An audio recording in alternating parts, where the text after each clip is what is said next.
boppam ndax situation bi ci biti réew fi mu ne boo moytu dina laal askan wi mais Baye Mayoro Diop moom donc moom moo yore ci li nga xamante ni moom mooy ma nga ca donc département bu ministère de l'urbanisme ci tutelu Moussa Balla Fofana en tout cas sànq ci moom la mu posté moom mooy ministre bi nga xamante ni moo di premier ministre bi li muy essayé mooy empêcher les voyages à des ministres lam ca teg moom moo di donc PM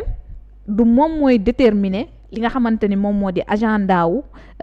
donc extérieur de ces ministres nee na ci li ko action moom mooy muy coordonner li nga xamante ni moom moo di l'action du gouvernement et il est attendu de lui qu'il fasse avec respect et responsabilité donc pas sur la base des humeurs personnelles ou calcul politique un DG qui est avec vous je dirais parce que ci gouvernement bi mun nañ ne ci la bokk en tout cas mu gis lu waroo ak li nga xamante ni ministre bi wax na ko te bu yàggul dara mi ngi sàkku sax ñu tekki ndombal tànkam. Tu parles un DG. Oui. Ce DG là est nommé par décret présidentiel. Ce DG là il a un ministre de tutelle. Ce ministre tutelle là il a un patron c'est le chef du gouvernement c'est le premier ministre maanaam li nga may wax nii di ma ko liiral nii. C'est un DG qui parle avec quelqu'un qui est le patron de son patron dégg nga ma bu baax kon du diggante moom ak Sonko ñoom ñooy ping pongante bal bi man mi sax du ma tudd turam parce que du ma ko may crédibilité xam nga nee naa la sànq wiiri jaari ndaari ñun wiiri wuñu ña nga ndaari toog li ci kanam rawul ay bët je ne commente pas ce gars-là je ne le commenterai jamais parce que su ma ko commenté dama koy may buzz dama ni la. vous attendez quoi. waaw non dama lu ma lay wax de xanaa wax dafa jooy ñu ne ko lu tax nga jooy mu ni ma parce que fi ñu moment bi ñu ma waxe la mu dellu jooyaat parce que mu ne ni ñu ma waxe la mu dellu jooyaat parce que ki ma wax la chaque chose à son temps nee naa la léegi il est nommé par décret présidentiel. Justement. C'est le président de la République qui détermine la politique de la nation. Oui. Il nomme par décret un premier ministre qui exerce la plénitude de cette fonction, qui exécute la politique du chef de l'État. Vous êtes d'accord, Bataille? Ce premier ministre-là qui exécute la politique du chef de l'État, qui est le patron de l'administration centrale, c'est le patron de tous les ministres, y compris son ministre à lui. moom mi ngi may wax nii directeur bi ngi may wax nii. kon bu fekkee ne kàddu yi moom moo ko yëkkati laa wax nañu xool fànnante mujjee ki ay bët mais du ma ko may buzz ndax lii bu ma ci continuer commenter dama koy may buzz te jàpp naa ne jaru ko. ndax da ngay xaar li dal yenn DG yi quand même yat woowu dal ci kaw parce que gis nañ fi ay DG ku ci mujj ci ñu tekki nambol tànkam moom mooy Kébé Bassirou Kébé. xam nga lu ma neex ci position boo xamante ni am na ko. xam nga lu ma neex ci Sénégalais yi. oui ñun dañuy xeltu te ñun dañuy réfléchir. Nous avons un président de parti qui se nomme Ousmane Sonko nous avons un parti qui se nomme Pastef lépp bàyyi nañ ko ci ay loxoom loolu tax man la du ma ci commenter dañuy xeltu nag man nit du ma li ñu naan paaka kenn du ko jiitu ci mbaram te ku am kilifa doo gàgganti ko ci mbedd foofu laa taxaw man maa nga ndaari toog wiiriwuma fenn looloo tax ma ne la ñu xool fu wànnante mujjee ki bëtam point du ma ko commenter avancé ñu wax ci leneen kon daal da ngeen di xaar décision ban la borom décret bi tamit di wax. kii du ma ko may du ma ko xam nga kooku dooni du intellectuel. oui ki ñu nommé directeur xam nga doon du intellectuel. oui intellectuel mooy ku xam-xammee ràññee du caagi na tubaab rek muy anglais bi di naar bi di wolof bi di keneen ak keneen boo xamee xàmmee ràññee xeltu rek kooku intellectuel nga on est d'accord léegi nag ñëwaguma ci de bonne foi ou de mauvaise foi loolu mooy ñaar. ñett kooku kon xam na li muy def xam na li muy wax on est d'accord xam na ni il parle avec le patron de son patron xam nga kon moom li muy def di acharné wu moom xam na ko moom loolu tax man la du ma ci commenter parce que man tamit damay nit boo xam ne damay xeltu man ñëw ma pour toog fii rek pour wax man sénégalais laay waxal te je demande aux sénégalais ku mu mënti doon laa wax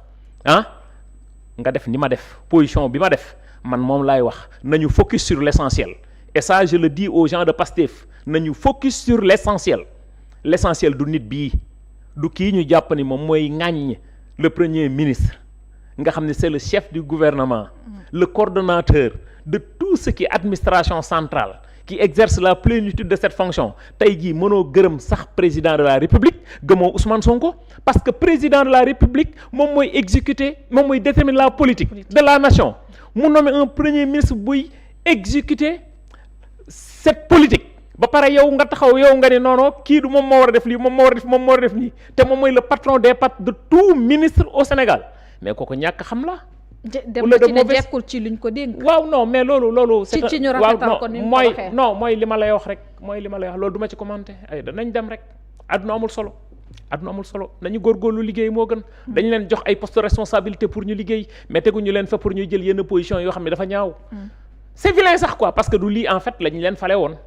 moom boo ko déggee muy wax nii xamul moom dafa mel ni moo xamul liñ ko jox un directeur général moom na xool xeltu tuuti liñ koy doyee mais du nekk fii dal ci un premier ministre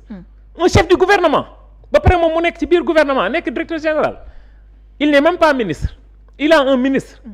de tutelle. ministre am bind na communiqué woon. pour ñaawlu ko moom àndu ci mbir yi déggul ma loolu kay moom mooy c'est gravissime ces déclarations maintenant loolu tax man la man du ma ci commenter. mais lii naka la ñuy def nag ba solutionné ko Samba ndax boo xoolee fii bu dee yenn député yu àndut ak le président également dañuy amee posture boo xamante ni dañuy wax ñoom ni ñu ko yëgee li ñu àndut ak président. ca geneen wàll. li nga sentir na nga ko yëgee noonu nga ko koy bàccee ci kaw premier ministre là nag ça devient un peu compliqué. xam nga du benn xam nga yow si tu me parles de l'Assemblée nationale. nga xam ne dafa am lu leen encadré ci seeni position ak seeni taxawaay yoo xam nga ni yow ni ñu encadré Assemblée nationale ku nekk député du peuple encadré wul noonu un directeur général boo xamante décret présidentiel. kooku élu peuple bi la élu du peuple la kii décret ko fal xam nga kon du benn kon. xam nga du benn ci palin bi mais waaw non foofu laa jëm dama ne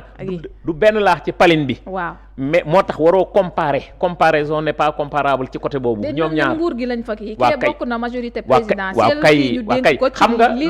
loolu moom yàgg na assemblée nationale ñii bokk ci groupe parlementaire bi ñii bokk groupe parlementaire bi ñii di waxee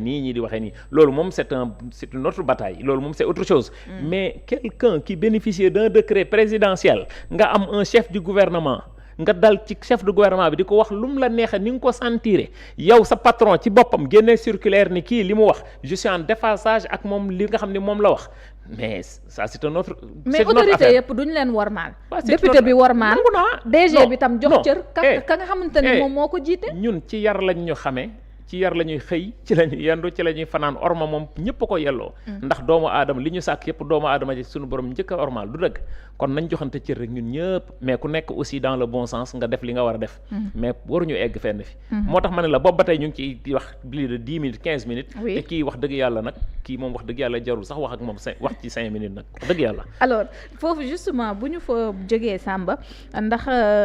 gis nañu également parlant de l'Assemblée nationale li ñu xëy gis moom moo di article L29 L30 fi mu ne nii gis nañu député yi def proposition de loi boo xamante ni en tout cas bëgg nañu ñu sukkandiku ca coppite ya ñu doon xaar ci carte électorale bi ñu joyanti ko ba lépp loo xamante ni ndëgg sërëx la doon surtout nag ci candidature bu Ousmane Sonko puisqu'on en parle